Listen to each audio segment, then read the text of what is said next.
Au nom du Père, et du Fils, et du Saint-Esprit. Amen. Bien-aimés frères et sœurs en Christ, nous avons tout vu, nous connaissons tout et nous sommes témoins de tout. On nous a parlé de la création, l'œuvre du Père. Dieu nous a créés à sa ressemblance et à son image. Et il a créé les êtres qui nous entourent, les êtres qui sont à côté de nous. Le Fils est venu accomplir la mission rédemptrice. Il est venu sauver le genre humain. Il est venu nous sortir du péché, du gouffre des maux qui nous entourent. L'Esprit Saint est venu sanctifier, est venu nous donner le courage d'annoncer l'Évangile, est venu nous purifier de toutes les mauvaises pensées qui pouvaient autrefois nous empêcher de parler de Dieu avec fermeté, assurance et conviction. Donc nous constatons que étape par étape, Dieu le Père a fait son œuvre, qui est continuée, non pas abrogée par le Fils. Et l'œuvre du Fils aussi a été continuée par l'Esprit Saint, qui n'est pas venu annihiler ce que le Fils et le Père ont fait, mais qui est venu pour poursuivre, pour parfaire l'œuvre du Père et celle du Fils. Et aujourd'hui, nous rendons hommage à ces trois personnes de la Trinité, à ce Dieu trinitaire, pour ce qu'il a fait, pour la création, pour la rédemption et pour la sanctification. Au commencement, Dieu a créé le ciel et la terre.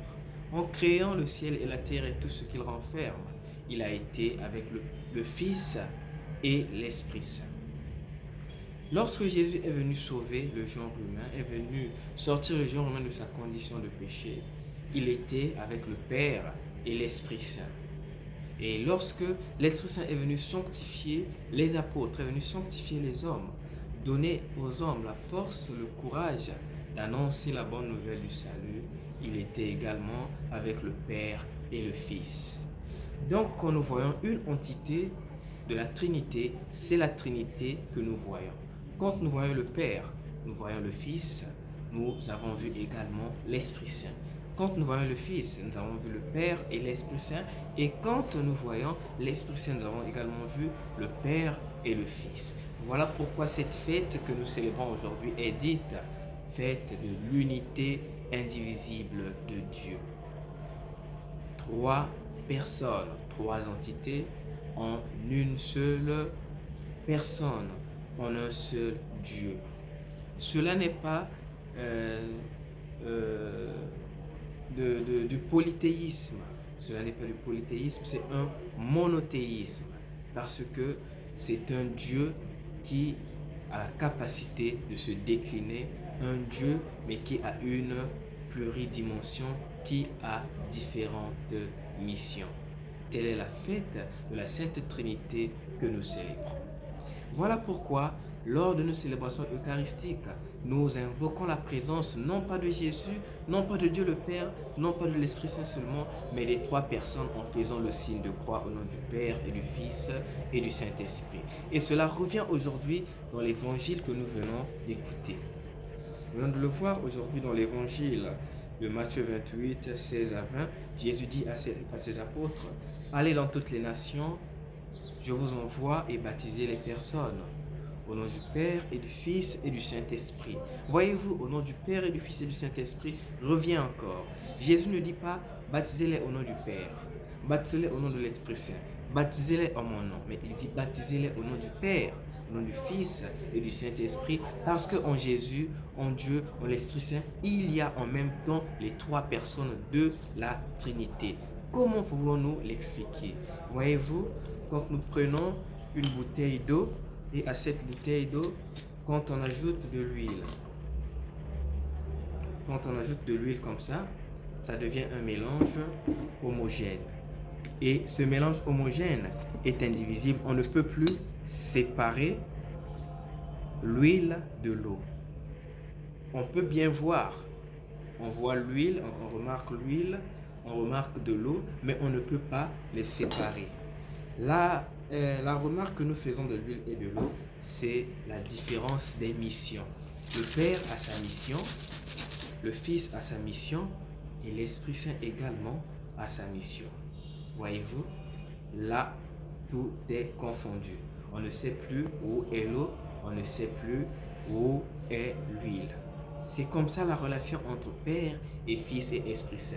S'il s'agissait que je verse de l'eau sur un habit, si je versais cette solution sur un habit, je ne saurais identifier l'eau de l'huile.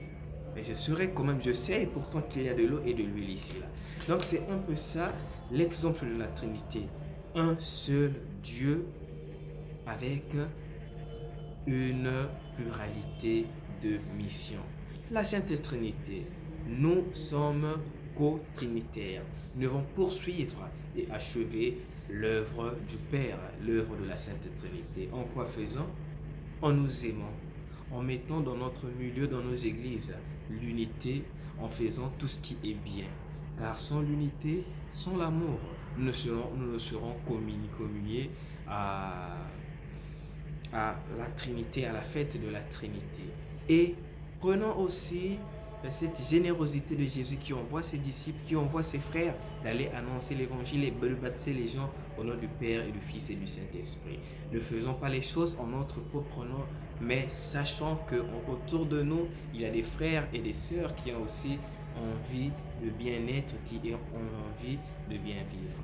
Alors que le Seigneur lui-même, en cette fête, la Sainte Trinité, met en nous l'amour, la générosité, la paix, la fraternité et l'unité à l'exemple de la Trinité, afin que nous puissions témoigner de sa grandeur, nous puissions être des véritables témoins, des véritables missionnaires, comme il nous le confie lui-même. Que le Saint-Esprit, consolateur, vienne dans nos cœurs et qu'il apaise nos souffrances, qu'il apaise nos pensées et qu'il mette en nous la charité qu'il veut. Au nom du Père et du Fils et du Saint-Esprit.